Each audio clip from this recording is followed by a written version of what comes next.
अब आज हमारा क्लास भौतिक विज्ञान फिजिक्स का रहेगा, जिसमें एक टॉपिक हम लेते हैं प्रिज्म द्वारा प्रकाश का अपवर्तन। इस टॉपिक से या तो एक ये जो अभी प्रकाश का अपवर्तन, प्रिज्म के द्वारा प्रकाश का अपवर्तन, इसके लिए एक फार्मूला हम डिराइव करेंगे। प्रिज्म के लिए अपवर्तन का सूत्र या तो एक फार्मूला आता है या तो इसी फार्मूले पर बेस्ड एक न्यूमेरिकल आता है। तो आइए हम देखते हैं प्रिज्म द्वारा प्रकाश का अपवर्तन कैसे है। चूँकि टाइम कम है तो इसलिए मैंने ऑलरेडी इस पर कुछ चीज़ें मेंशन कर दिया है। इसको मैं फिगर से समझाता हूँ आपको। जैसे देखें ए बी सी देख रहे हैं, एक त्रिभुज जैसा है। बेसिकली 2 डायमेंशन पर एक त्रिभुज ही बनाएंगे। यह एक प्रिज्म है। तो ए बी सी क्या है, आप ये कह सकते हैं कि ए बी सी कांच की एक प्रिज्म का मुख्य परिच्छेद है। चूँकि ये 3 डायमेंशन है ना प्रिज्म, तो इसलिए हम इसे क्या कहेंगे कि ए बी सी कांच के एक प्रिज्म का मुख्य परिच्छेद है। हाँ, इसके बाद की चीज़ थोड़ा सा समझने का है। जैसे ए बी सी एक प्रिज्म हो गया, इसमें यह जो कोण ए है, ये जो कोण ए ऊपर दिख रहा है, ये प्रिज्म का अपवर्तक कोण है। तो कोण ए प्रिज्म का अपवर्तक कोण है। अच्छा, यहाँ पर देखें तो 2 अपवर्तक पृष्ठ यहाँ पर हमने कंसीडर किया है। एक अपवर्तक पृष्ठ प्रिज्म का ए बी है और दूसरा अपवर्तक पृष्ठ ए सी है। एक प्रकाश किरण है, वो किसी भी रंग की हो सकती है। तो ये प्रकाश किरण पी क्यू है, जो प्रिज्म के ए बी सरफेस पर, ए बी तल पर टकराती है। तो पी क्यू प्रकाश की किरण प्रिज्म के ए बी सरफेस पर टकराती है और यहाँ से वो प्रिज्म के अंदर आती है। तो अपवर्तन क्या है कि जब प्रकाश की किरण एक माध्यम से दूसरे माध्यम में जाती है तो अपने पथ से विचलित हो जाती है। तो यहाँ यदि देखें तो ये बाहर एयर है, तो यहाँ से प्रकाश की किरण पी क्यू गई। अब यहाँ पर इस प्रिज्म के इस सरफेस ए बी के बिंदु क्यू पर टकराई। टकराने के बाद जब वो अंदर जाएगी तो इस वायु के माध्यम से वो कांच के माध्यम में आ गई। इस माध्यम में आएगी तो प्रकाश की किरण क्या होगी, अपने पथ से विचलित हो जाएगी। तो जरा देखें पी क्यू एक्चुअल में यदि वो इसी पथ पे जाती तो सीधे जाती, लेकिन इस कांच के माध्यम में आने के कारण उसका पथ क्या हो गया, ये हो गया क्यू आर हो गया। और जरा देखें बाहर वायु है, अंदर यहाँ पर कांच है, तो जाहिर सी बात है कि वो विरल माध्यम से सघन माध्यम में जा रही है। तो जब डेंसर मीडियम में जाएगी, सघन माध्यम में जाएगी, तो हमने यहाँ पर एक नॉर्मल, एक अभिलंब खींच रखा है एन ई। तो जिस पथ पे उसे जानी चाहिए, पी क्यू पथ पे जानी चाहिए इसी के आगे, लेकिन वो जब सघन में जाएगी, विरल से सघन में जाएगी, तो अभिलंब की ओर वो क्या होती है, बेंड हो जाती है, झुक जाती है। तो वो सीधे ना जा करके, देखिए ये अभिलंब है, तो ये जो है प्रकाश की किरण पी क्यू, वो कुछ पी आर दिशा में जा रही है। तो आप देख सकते हैं ये अभिलंब की ओर झुक गई। फिर ये प्रिज्म के अंदर क्यू आर तक चली। यहाँ पर अब प्रिज्म का दूसरा पृष्ठ ए सी पड़ेगा। यहाँ से फिर वो प्रकाश की किरण बाहर जाएगी। जब बाहर जाएगी तो फिर यहाँ पे सघन माध्यम से विरल माध्यम में जाएगी, तो वो अभिलंब से दूर हो जाएगी। तो देखिए उसको जाना था ऐसे, देखो क्यू आर की दिशा को यदि आगे बढ़ाओगे तो सीधे ऐसे जाना चाहिए। तो ये हमने एक अभिलंब एम ई ड्रॉ किया है, तो वो अभिलंब से दूर हटेगी। तो देखो यहाँ पे जानी चाहिए और वो अभिलंब से दूर हट के कहाँ पे चली आई, आर एस पे चली आई। तो ये तो छोटा इंट्रोडक्शन, आप समझ रहे हैं, बहुत पहले का भी ये सिलेबस है, अपवर्तन क्या होता है। तो इतना कुछ लिखने की जरूरत नहीं, ये तो बस समझाने की बात हुई। तो फिर से एक बार जल्दी से समराइज होइए। ए बी सी क्या है, प्रिज्म माना है, कोण ए क्या है, अपवर्तक कोण है। प्रिज्म के पृष्ठ ए बी पर पी क्यू जो प्रकाश की किरण है वो यहाँ पे टकरा रही है बिंदु क्यू पर, और फिर यहाँ से अपवर्तित होकर के क्यू आर जा रही है। क्यू आर पर फिर यहाँ ए सी सरफेस पे टकरा रही है और यहाँ से फिर वो बाहर आर एस की तरफ चली जा रही है। तो यहाँ देखें पी क्यू क्या है, आपतित किरण है। तो आपतित किरण और अभिलंब के बीच में जो कोण बन रहा है वो हम मान रहे हैं कि आई बन रहा है। और यहाँ से फिर जरा देखो ये आपतित किरण, यहाँ पर क्यू आर क्या है, अपवर्तित किरण है। तो अपवर्तित किरण और यहाँ पे अभिलंब, यही तो एन ई अभिलंब है, इसके बीच का कोण हमने क्या मान लिया, आर मान लिया। अब फिर प्रिज्म के अंदर ए सी सरफेस के लिए ये जो अपवर्तित किरण थी वो आपतित किरण का काम करेगी, क्योंकि यहाँ पे टकरा के फिर से बाहर निकल रही है।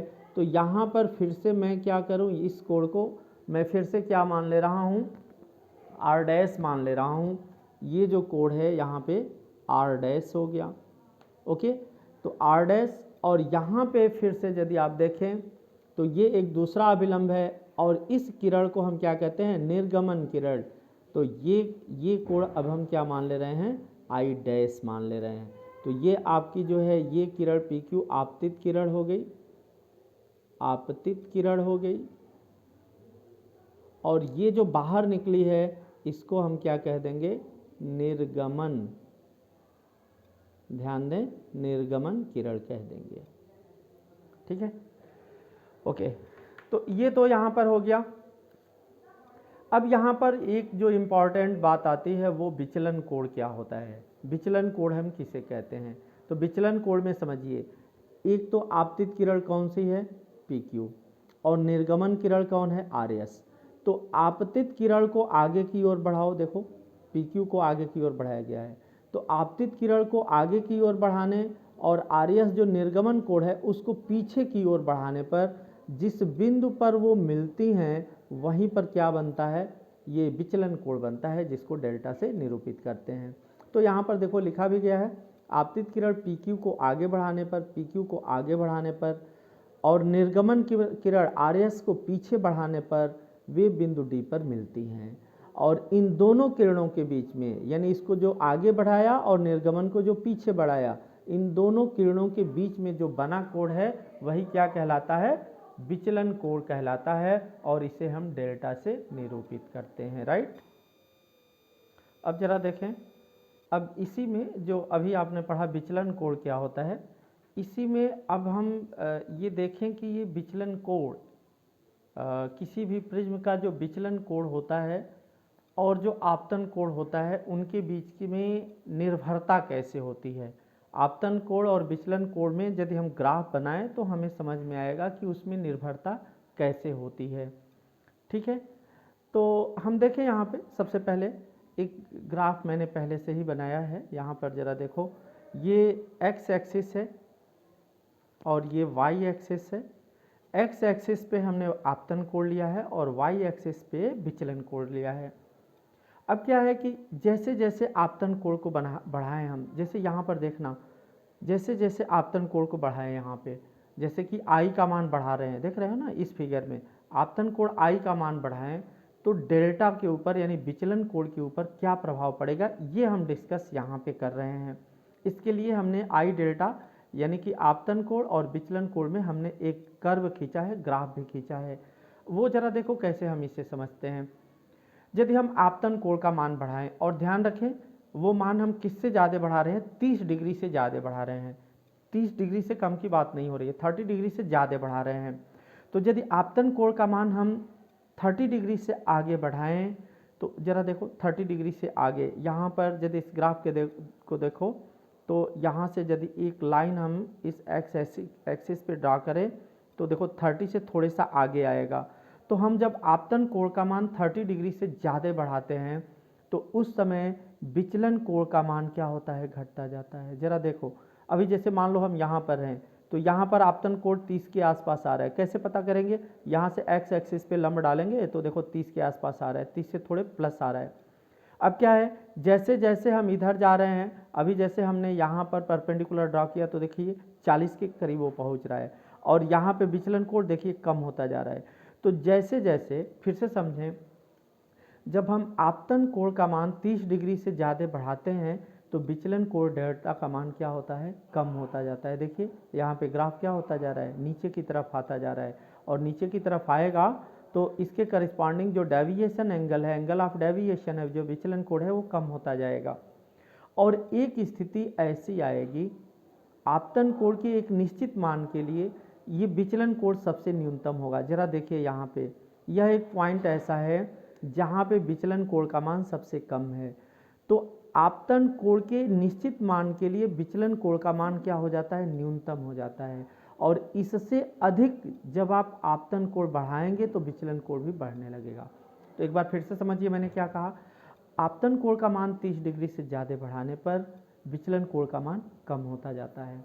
एक ऐसी स्थिति आती है कि विचलन कोण न्यूनतम हो जाता है। आपतन कोण के किसी मान के लिए विचलन कोण उससे कम नहीं हो सकता है, न्यूनतम हो जाता है। उसके बाद यदि आपतन कोण बढ़ाएं तो विचलन कोण भी क्या होता है, बढ़ने लगता है। तो यहाँ पर एक हम कॉन्सेप्ट देते हैं और वो कॉन्सेप्ट ये है कि किसी प्रिज्म के अल्पतम विचलन कोण क्या होगा। जैसे यहाँ पर इस ग्राफ में देखें तो यहाँ पे विचलन कोण देख रहे हैं ना, 40 से कम आ रहा है, 40 से थोड़े नीचे है। इससे कम विचलन कोण कहीं नहीं है। जैसे यहाँ पर देखें तो 40 से ज़्यादा है, यहाँ भी देखें तो 40 के आसपास है, यहाँ जाएं तो 40 से और ज़्यादा हो जा रहा है।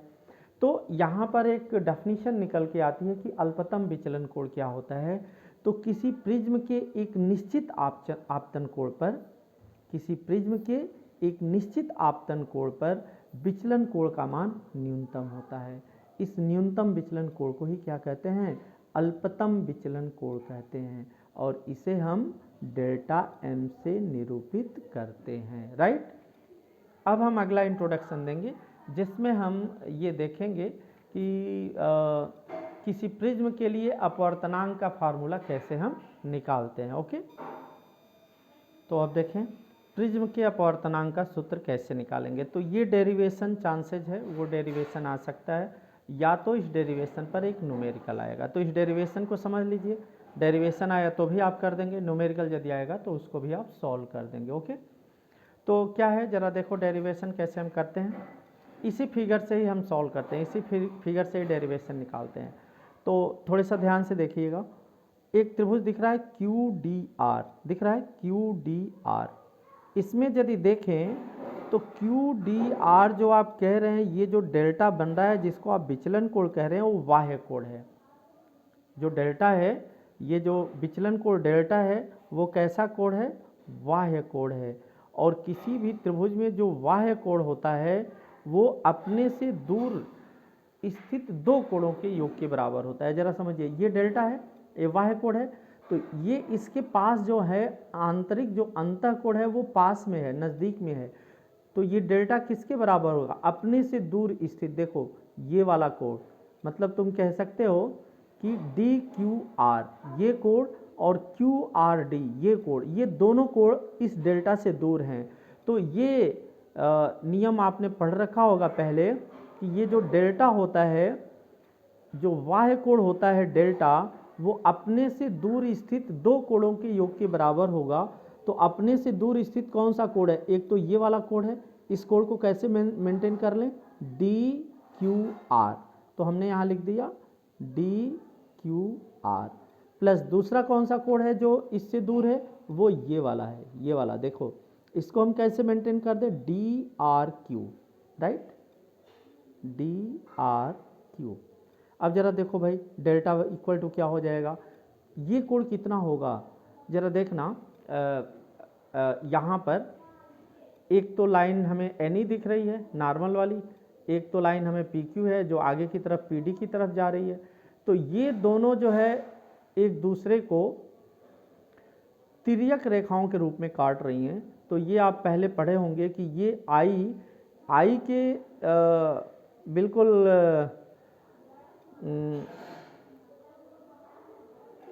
वर्टिकल अपोजिट एंगल, शीर्षाभिमुख कोण, जैसे ऐसे बनता है ना शीर्षाभिमुख कोण, इस तरह से है, तो ये कोण और ये कोण बराबर होगा, है ना। तो ये I के सामने जो पड़ रहा है, ये पूरा का पूरा कोण पड़ रहा है, ठीक है ना। मतलब ये पूरा कोण कितना हो जाएगा, I हो जाएगा। ये I है, जैसे यहाँ पर ये I है तो ये भी क्या होगा, I होगा। समझ रहे हैं, ठीक है। ये यदि कोण I है तो ये पूरा I होगा। तो ये नीचे नीचे का R है तो ऊपर का कितना होगा, ये वाला कोण कितना बचा, I माइनस R बचा। समझ रहे हैं बात को ना। तो ये कोण I है तो ये पूरा कोण I होगा, नीचे का R है तो ऊपर का I माइनस R होगा। यानी कि ये वाली जो DQR की वैल्यू है वो कितनी हो जा रही है, I माइनस R हो जा रही है। राइट, प्लस यहाँ पे DRQ जरा देखो, DRQ यानी कि ये, तो ठीक उसी तरह से ये यदि I डैश है तो ये पूरा का पूरा I डैश होगा, नीचे R डैश है तो ऊपर का कितना मिल गया, I dash minus R dash. Right, अब इसमें हम ऐसे लिख लें I plus I dash minus common दे दें तो ये आर, देखो माइनस आर डैश भी माइनस है, दोनों कॉमन माइनस कॉमन दे देंगे तो R plus R dash bracket में हो जाएगा। तो डेल्टा की वैल्यू हमें मिल गई I plus I dash minus R plus R dash, ये वैल्यू मिल गई। इसको हम इक्वेशन 1 कह दे रहे हैं। ओके, ये हमारा इक्वेशन 1 हो गया। ठीक है, अब चलो देखो भाई, यहाँ तक की बात समझ में आ रही है।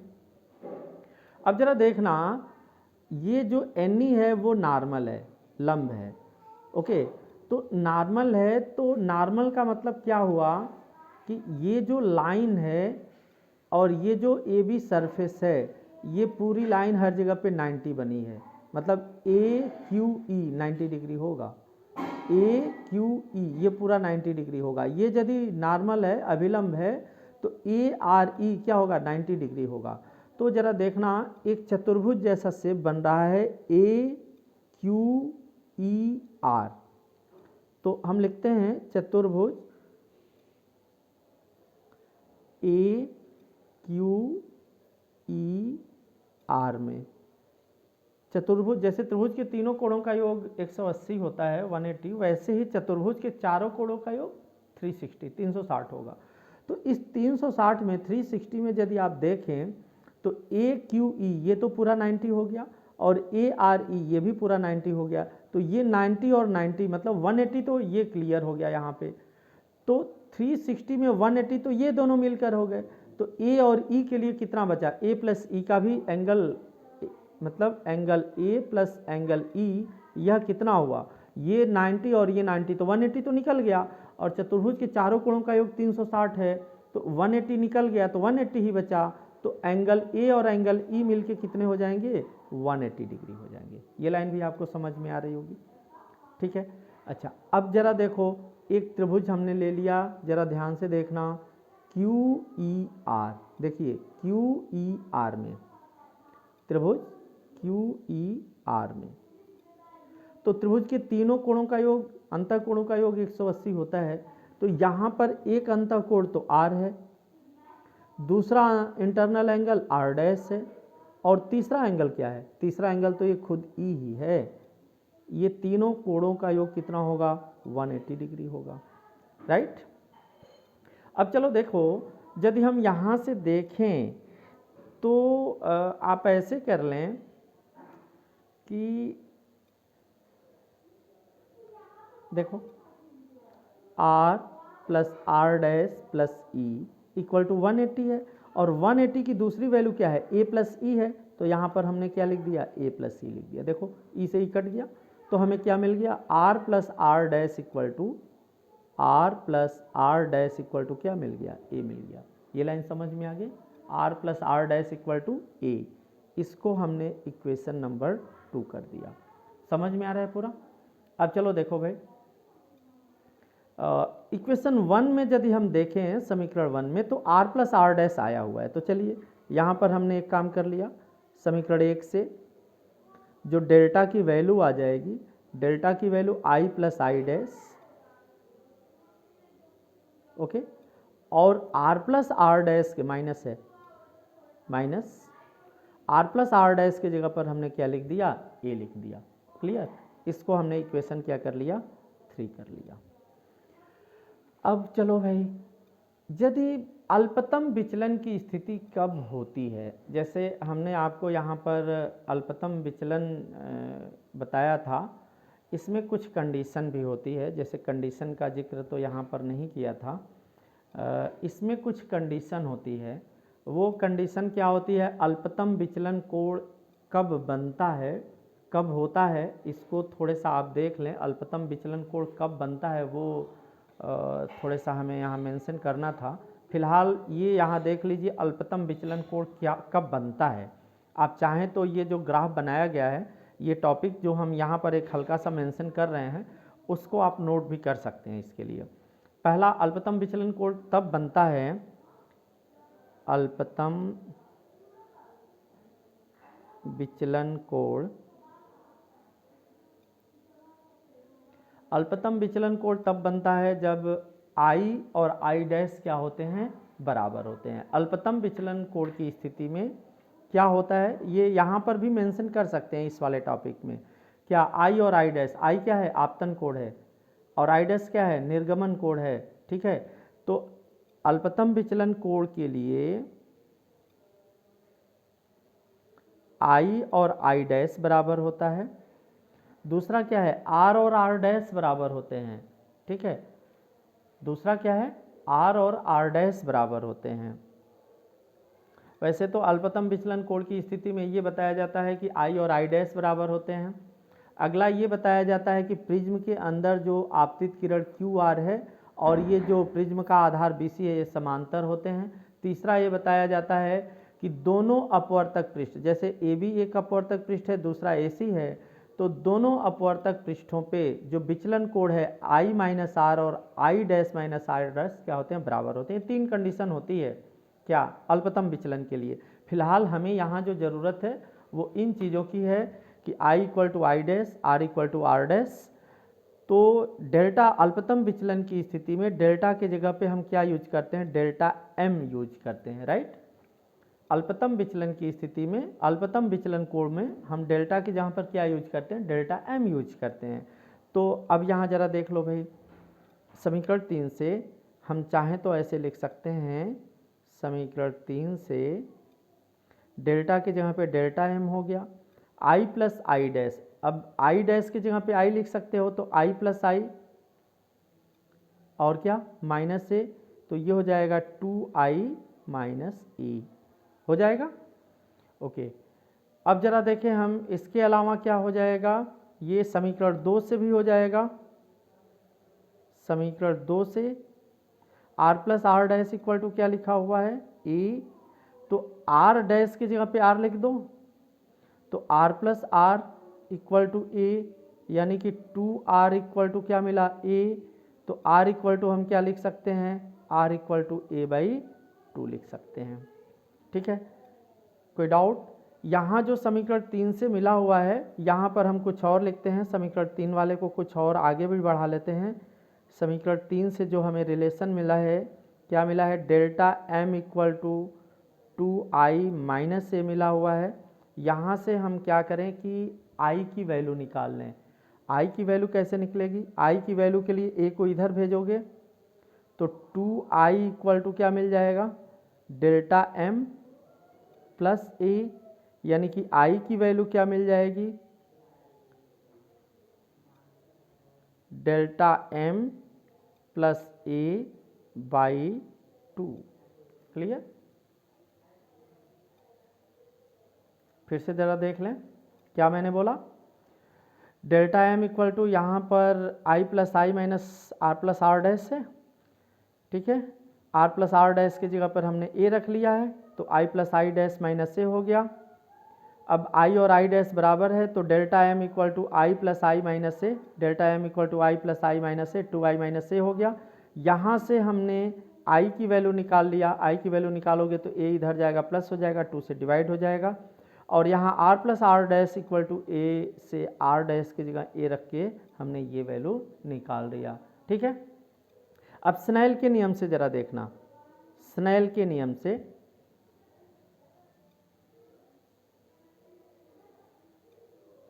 स्नेल का नियम क्या कहता है n equal to sine I by sine R. Okay, तो n equal to sine I की जगह हमने क्या लिख दिया delta m plus A by 2 upon sine R, sine R के जगह पे क्या लिख दिया साइन, आर के जगह पे लिख दिया ए बाई 2। तो अपवर्तनांक n इक्वल टू हमें क्या मिल गया, हमें अपवर्तनांक इक्वल टू मिल गया sine delta m plus A by 2 upon sine A by 2। यही अपवर्तनांक का फार्मूला है, राइट।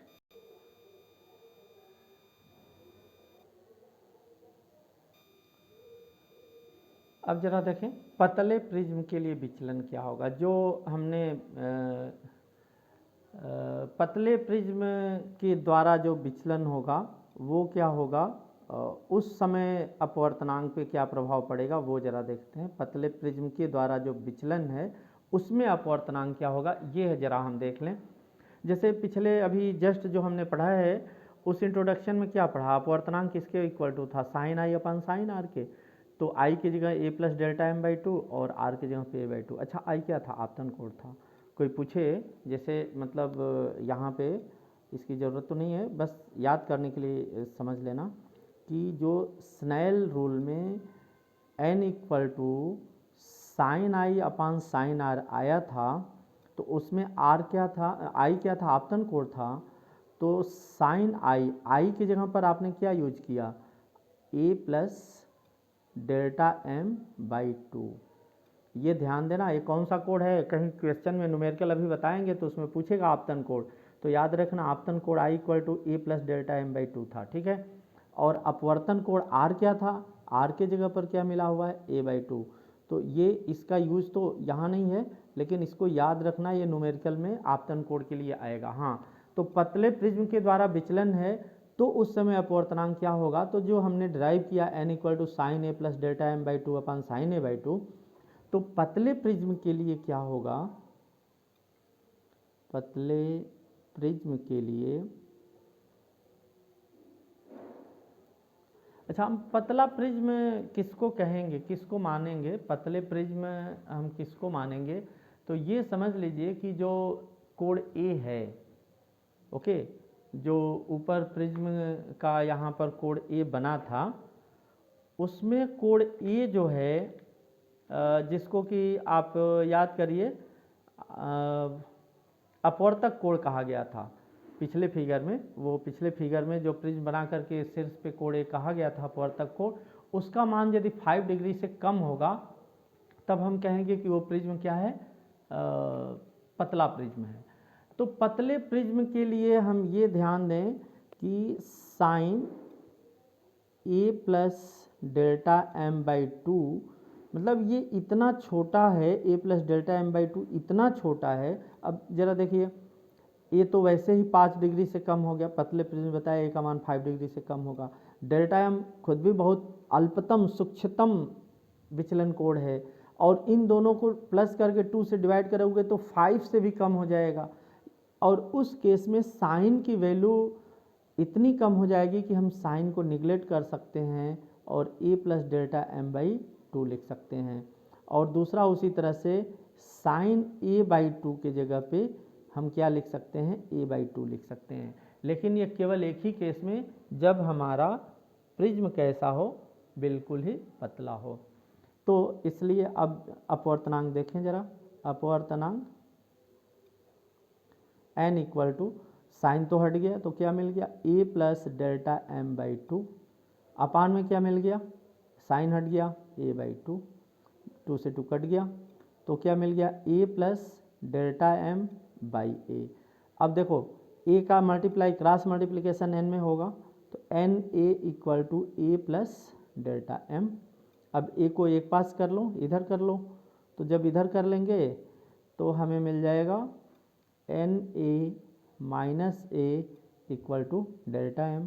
तो डेल्टा एम की वैल्यू क्या हो जाएगी, ए कामन हो जाएगा, ए कामन हो जाएगा तो मिल क्या जाएगा, एन माइनस वन ए। ये जो है यदि प्रिज्म हमारा पतला है उस समय अल्पतम विचलन कोण क्या आता है, डेल्टा एम की value N minus one into A है, जहाँ एन क्या है उसी प्रिज्म का, प्रिज्म जो जिस पदार्थ का बना है तो प्रिज्म के पदार्थ का अपवर्तनांक है। तो देखो जी, ये तो हो गया हमारा पूरा इंट्रोडक्शन इस पे। इसमें दो छोटे छोटे और फार्मूला हैं, वो फार्मूला सिर्फ याद कर लीजिए, वो डेरिवेशन की बात नहीं है, सिर्फ उस फार्मूले को समझ लीजिए। उस फार्मूले पे न्यूमेरिकल पूछते हैं, जिसमें से एक फार्मूला आप याद कर लेंगे कोणीय परिक्षेपण का, ठीक है। अब इस पे इंट्रोडक्शन हम नहीं देंगे, सिर्फ आप याद रख लीजिए कोणीय परिक्षेपण, कोणीय परिक्षेपण।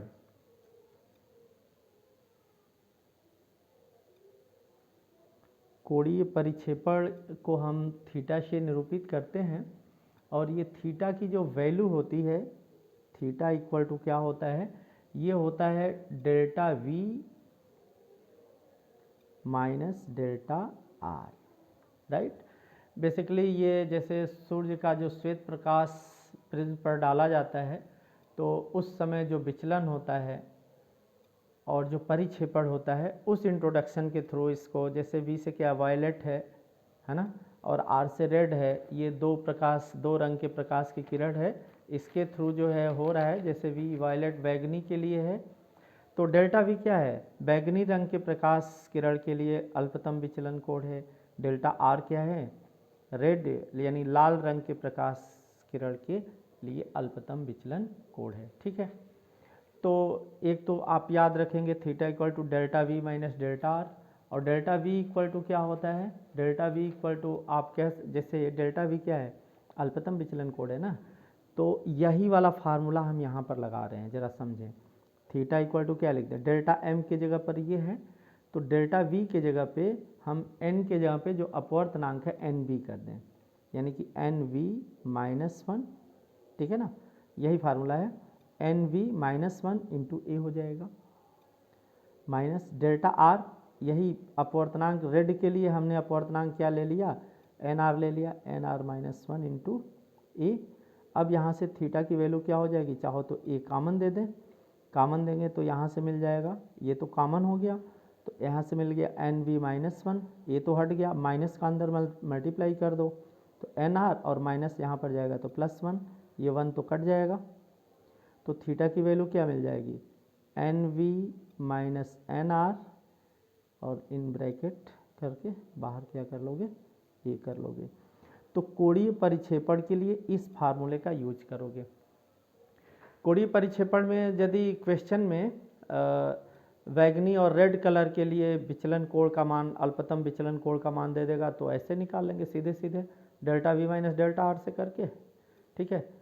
और यदि अपवर्तनांक दे दिया तो NV माइनस NR इंटू ए, ठीक है। अब इसमें जैसे कि एक चीज़ और भी पूछा जाता है, और वो है प्रिज्म की वर्ण विक्षेपण क्षमता। दूसरा जो न्यूमेरिकल पूछा, ये कहीं आपको जो है डेरिवेशन की बात नहीं है, इस पे न्यूमेरिकल ही आएगा। उसी तरह से प्रिज्म की वर्ण विक्षेपण क्षमता भी पूछता है न्यूमेरिकल में। प्रिज्म की वर्ण विक्षेपण क्षमता, प्रिज्म की वर्ण विक्षेपण क्षमता को ओमेगा से निरूपित करते हैं, और ये वैल्यू कितनी आती है, ये आती है NV माइनस NR, ये जो आती है NV माइनस NR अपान NY माइनस 1, ठीक है। अभी इसको मैं डिस्कस कर दे रहा हूँ कौन क्या है। अभी आप याद रखिए क्या मैंने बोला है, NV माइनस NR अपान NY माइनस 1। जैसे किसी प्रिज्म में सूर्य का प्रकाश जब पड़ेगा तो उसमें वेव और सातों रंग की प्रकाश की किरणें उस पर आपतित होंगी, तो NV क्या है, वायलेट के लिए N मतलब अपवर्तनांक का मान है,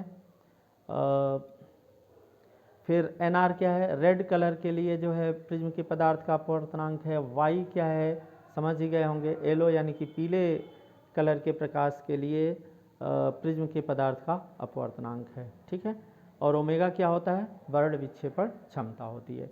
तो ये फार्मूला आप याद रखिएगा, इस फार्मूले पे हम न्यूमेरिकल सॉल्व करेंगे। अब हम कुछ न्यूमेरिकल देख लेते हैं जल्दी जल्दी।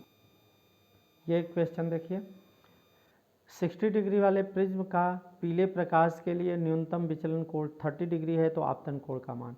जैसे अभी आपने पढ़ रखा है, जो प्रिज्म के पदार्थ के लिए अपवर्तनांक का सूत्र होता है, प्रिज्म के पदार्थ का जो अपवर्तनांक होता है वो आप क्या पढ़ रखे हैं, sine A plus delta M by 2 upon sine A by 2।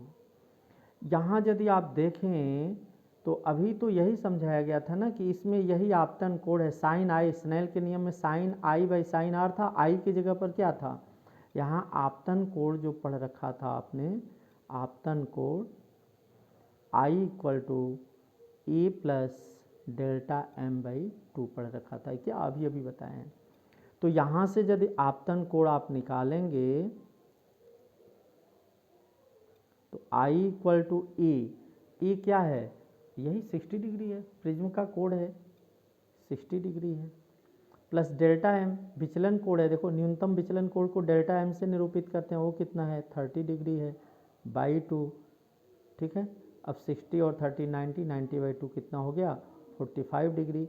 तो आपतन कोण का मान कितना हो गया 45 डिग्री हो गया। हाँ ये देखिए क्वेश्चन है, एक प्रकाश किरण अपवर्तनांक √2 वाले प्रिज्म से न्यूनतम विचलन कोण से अपवर्तित होती है। यदि इस किरण के लिए आपतन कोण अपवर्तन कोण का दोगुना हो तो प्रिज्म का अपवर्तक कोण ए ज्ञात करो, ये पूछ रहा है यहाँ पे। तो यहाँ पर जरा देखो, यहाँ पे पूछ रहा है आपको अपवर्तक कोण, ठीक है। तो सबसे पहले तो एक चीज़ देखो यहाँ पे, जैसे ये दिया है कि आपतन कोण अपवर्तन कोण का दोगुना है, ठीक है। स्नेल का नियम क्या कहता है, n equal to sine I by sine R. Snell के नियम से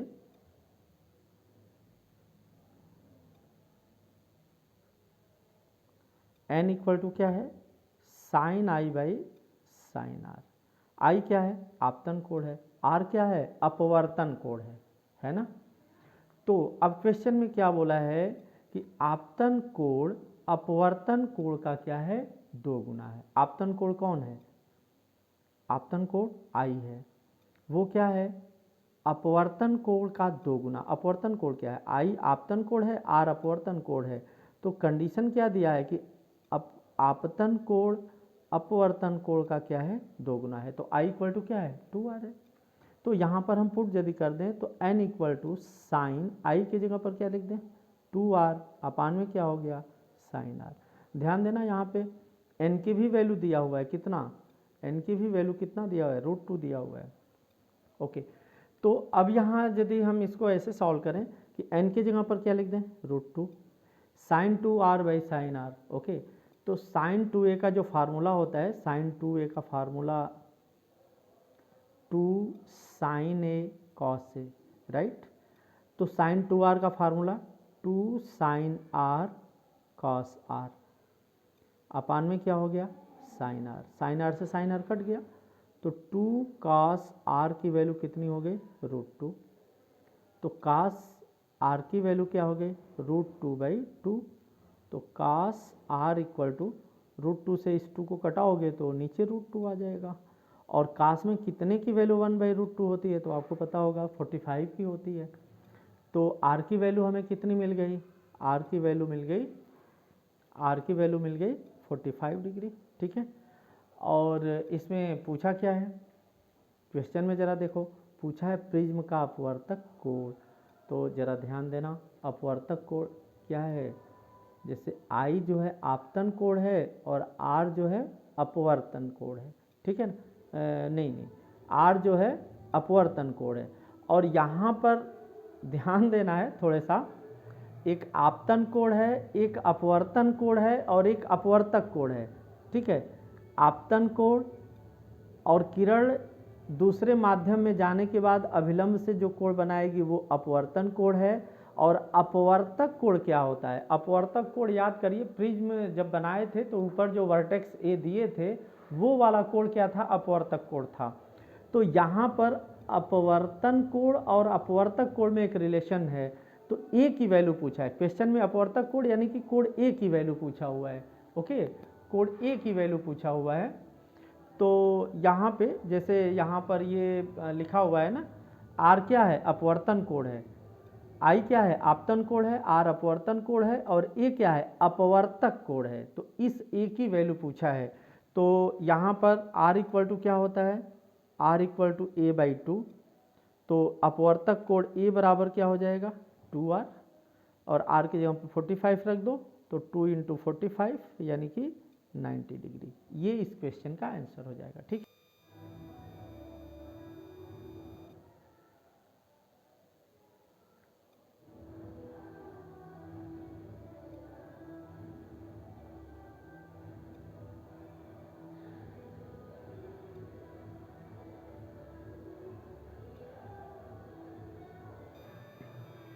इसमें 2 न्यूमेरिकल और बच रहे हैं, या ऑलमोस्ट ये समझ लीजिए कि इस लेसन से यदि पूछेगा तो यही पूछेगा। इसमें 2 न्यूमेरिकल और बचे हैं, 2 या 3 न्यूमेरिकल। जैसे कि पतले प्रिज्म के लिए डेल्टा एम इस वाले फार्मूले पे, या फिर कोणीय परिक्षेपण के लिए या वर्ण विक्षेपण के लिए। तो 2 न्यूमेरिकल और हम इसमें से ढूंढ करके कल आपको जो है हम यूट्यूब पे डाल देंगे, उसको देख लीजिएगा, ठीक है। फिर कुछ और भी इंट्रोडक्शन डाल देंगे, उसको आप देख लीजिएगा। ओके जी, और कोई डाउट होगा तो बताइएगा, राइट।